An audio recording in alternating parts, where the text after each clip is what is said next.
नमस्कार, मैं नियाज खान और आप देख रहे हैं न्यूज एक्सप्रेस। बिहार के सीएम नीतीश कुमार अपनी अंतिम पारी खेल रहे हैं और वो खुद ही बिहार की जनता को बता भी चुके हैं, लेकिन उनकी सियासी पलटी को देखकर देश की जनता ठगा महसूस कर रही है। ऐसे में अब कहा जा रहा है कि नीतीश कुमार अब फिर न भाग सकें, इसलिए बीजेपी ने अपनी जाल में ऐसे फांसा है कि अब ना उसको निगलते बन रहा है और ना ही उगलते बन रहा है। देखिए ये रिपोर्ट।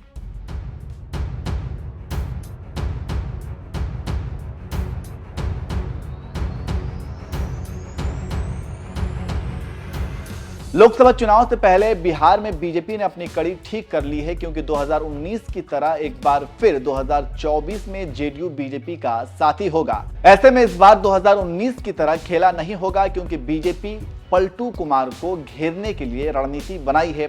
कुछ का कहना है कि बीजेपी जेडीयू को खत्म करके आरजेडी से सीधे मुकाबला को तैयार है और इसलिए अब बिहार में बीजेपी के जाल में फंस गए पलटू चाचा। जी हां, खबरों की माने तो बिहार की राजनीति फिलहाल उलझी तो है लेकिन शांत है। लेकिन बिहार के एनडीए के साथ कुछ नाराज हैं। जेडीयू की बात करें तो उनको कुछ सूझ नहीं रहा है। जेडीयू की इस तकलीफ को लेकर काफी चर्चा हो रही है और राजनीतिक विश्लेषक इसे जेडीयू भाजपा के मिलन की एक शर्त बता रहे हैं। पटना से लेकर दिल्ली तक इस बात की चर्चा है कि मुख्यमंत्री नीतीश कुमार को पहले नंबर की पार्टी से तीसरे नंबर पर जाने का दर्द तो था, फिर भी बीजेपी ने सीएम पद दिया, लेकिन नीतीश के साथ यह उपकार करने वाला था। पर जेडीयू के भीतर इस बात का दुख है कि तीसरे नंबर की पार्टी बनने पर परोक्ष रूप से फायदा बीजेपी को हुआ। विश्लेषक तर्क दे रहे हैं कि मोदी के हनुमान चिराग पासवान ने जेडीयू की लंका में आग लगाई है। यह बात तब और मुखर हो गई जब जेडीयू ने भाजपा से नाता तोड़कर राजद के साथ महागठबंधन की सरकार बनाई। तब जेडीयू को तोड़ने की कोशिश हुई और ये बात खुद ही नीतीश कुमार ने लगाई और इसके लिए आरसीपी लगे, लेकिन नीतीश ने समझ लिया और मामला शांत हुआ। उसके बाद लल्लन सिंह पर आरोप लगा कि वो आरजेडी के कहने पर जेडीयू तोड़ रहे हैं और जब खुलासा हुआ तो लल्लन साइड लाइन हुए और अब खुद ही नीतीश बीजेपी की गोद में हैं। ऐसे में अब क्या होगा आप जान सकते हैं।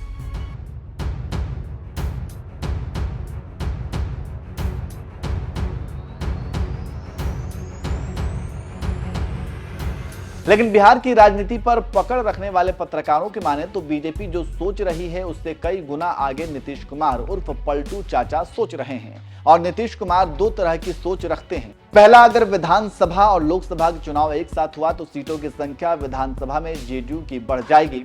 ऐसे में अगर कुछ सीटें बढ़ी तो जेडीयू तीसरी पायदान से उठकर दूसरी या पहली बन सकती है, तो इससे कम से कम कलंक हटेगा। और दूसरी बात, अगर चुनाव में जेडीयू ने अच्छा प्रदर्शन किया तो इस बात का तोहमत हट जाएगा कि राम लहर में जीते हैं, तो इसलिए जेडीयू बेचैन है और बीजेपी अलग परेशानी में है। ऐसे में कहा जा सकता है कि बीजेपी जेडीयू अपने अपने मकसद में लगे हैं और देखना होगा कि किसका मकसद कामयाब होता है और कौन हाथ मलता रह जाता है।